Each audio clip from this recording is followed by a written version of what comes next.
Bismillahirrahmanirrahim. Assalamualaikum warahmatullahi wabarakatuh. Selamat pagi. Jumpa lagi kita dalam channel saya. Hari ini hari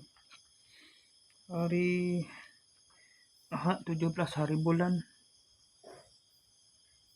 Ogos 2025 Masihi bersama dengan 23 Safar 1445 Hijriah.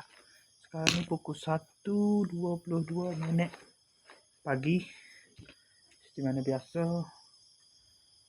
untuk video buat masa ni saya nak buat video penutup untuk edisi ni lah. Edisi hari Sabtu 16 hari bulan Ogos 2025 Masihi bersama dengan 22 Safar dan 22 dan 23 Safar 1447 Hijriah.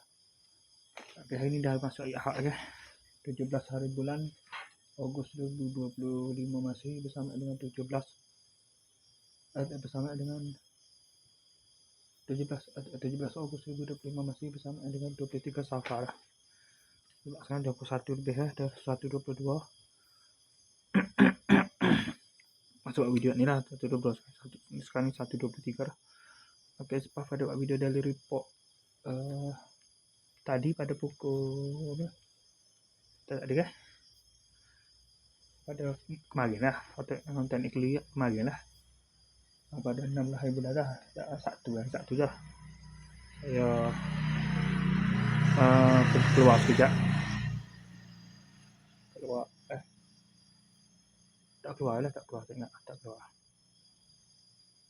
Saya tunggu maghrib. Tunggu sehingga maghrib tak keluar. Tak jadi gitu. Tak jadi. Nak cosplay tak jadi. Gila sungguh. Dia hantar Shopee hantar tu saya tak padah. Tak muat nak pakai cosplay. Kostum hot Kaneki Ken tu. Celaka sungguh.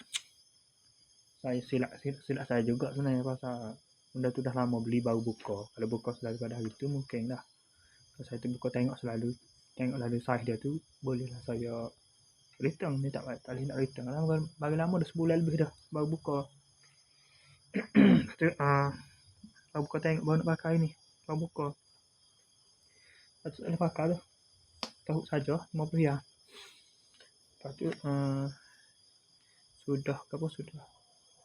Tak jadi tu, saya tak ada mana. Aku tunggu maghrib, sembahyang maghrib. Lepas tu main internet. Keluar lah.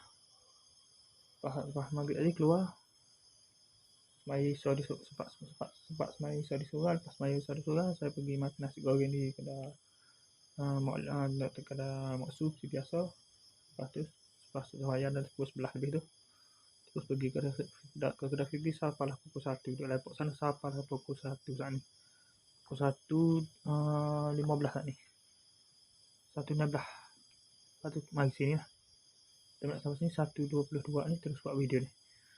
Video penutup ni. Okey, saya rasa sekali saja untuk sesi video penutup kita untuk pagi ni. Assalamualaikum. Jumpa lagi. Bye.